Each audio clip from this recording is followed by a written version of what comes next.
Are you ready for a pixie book? Come on and listen in! With stories full of wonder, it's time now to begin.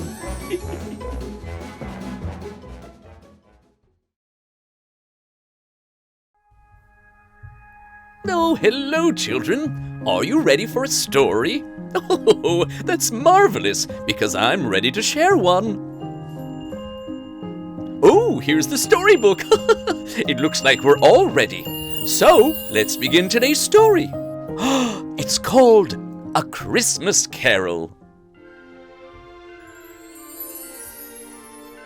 It was a snowy Christmas Eve, and everyone in the village was bursting with excitement. Soon there would be presents under the tree, stockings full of chocolate, and grandmothers telling you how much you've grown. But there was one man, old Ebenezer Scrooge, who didn't like Christmas at all. His neighbors felt sorry for him and tried to cheer him up. Children sang carols in front of his house. His relatives invited him for festive meals, but all he would say is, "Oh, go away and leave me alone."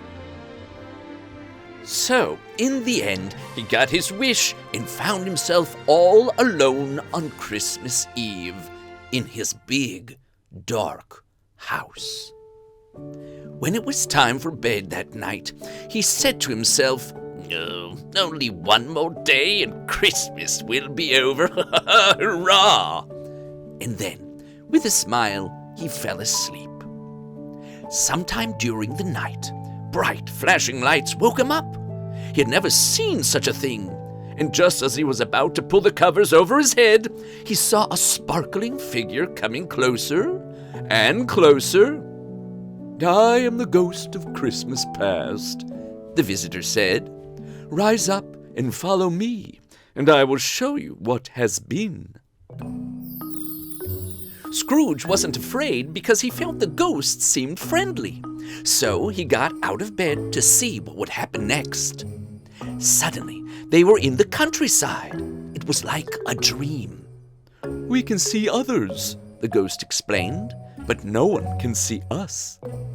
In front of them stood an old school. They entered and saw that it was empty for the holidays except for one boy who was alone in a cold, drafty room. Scrooge gasped, "Why, that's me, when I was a boy." Then he saw his sister run into the school.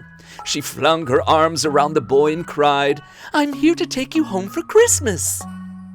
As he watched the scene, Scrooge wiped a tear from his eye and said, "Oh, my sister had such a good heart." The ghost nodded. "Now you understand," he said. "That means my time with you has come to an end." The ghost's sparkles slowly faded until he was gone and Scrooge was back in his bed. He was woken from a deep sleep again that night. Someone was knocking on his window. He went to open it, and a figure swept into his room. "I am the ghost of Christmas present," she announced. She too seemed friendly in her long dress made of swirling snow. "I will show you what is," she added. Scrooge reached out to catch a snowflake, and just like that, they were watching over a family enjoying their Christmas dinner. There was a father, a mother, and lots of laughing children. Their house was much smaller and simpler than Scrooge's, but it was bright and warm. "That man works for me," said Scrooge. "He's lucky to have such a happy family." The ghost of Christmas present smiled. "I have something else to show you." Then, with the fluttering of her snowy dress, they flew outside to a narrow street. There, they saw a long line of people leading to the baker's shop.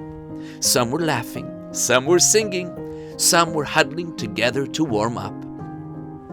"They're waiting to warm simple meals they've received in the baker's oven," the ghost explained. "Have they no homes?" Scrooge asked. The ghost shook her head. "No, but they have each other." Scrooge sighed and thought of his big, dark house. "Someone should offer them a warm place to stay," he said. The ghost nodded. "Now you understand." Then, spinning like a snow flurry, she rose up into the sky, and Scrooge was back in his cozy bed. A third time, he was woken in the middle of the night by a rumbling in the fireplace across from his bed. He sat up and looked toward it. "Santa Claus?" he asked. A slim, hooded figure emerged from the fireplace, brushing ashes off his dark robe. He shrugged as if to say, "Do I look like Santa Claus?" "Let me guess," said Scrooge. "You're the ghost of Christmas future. You will show me what will be." The dark figure nodded. This time, Scrooge felt scared, but he drummed up his courage and said, "I know you're here to help me be a better person. Can you speak to me?" But the ghost only pointed straight ahead and moved forward like a dark cloud. Scrooge understood that he was to follow.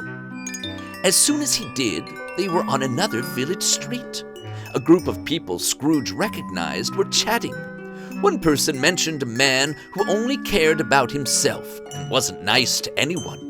Another person agreed, yes, he doesn't share anything with anybody, not even at Christmas.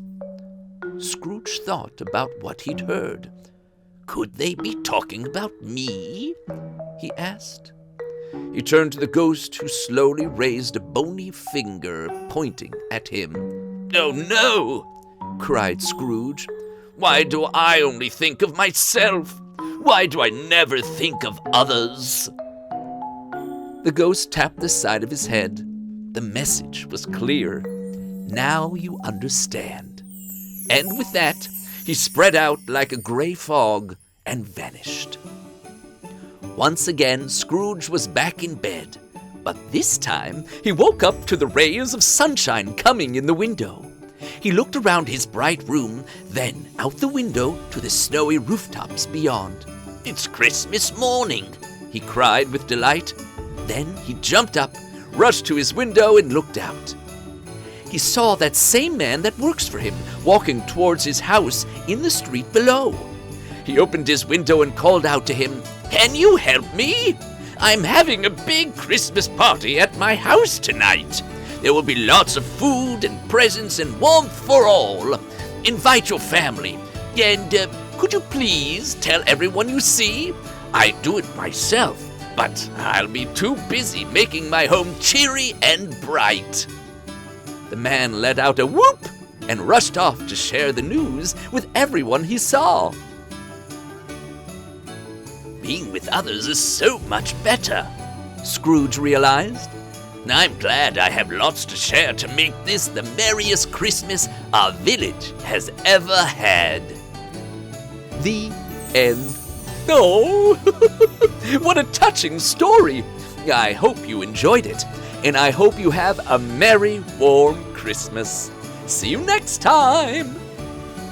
If you want me to tell you when I have a new story to tell, just click on the bell.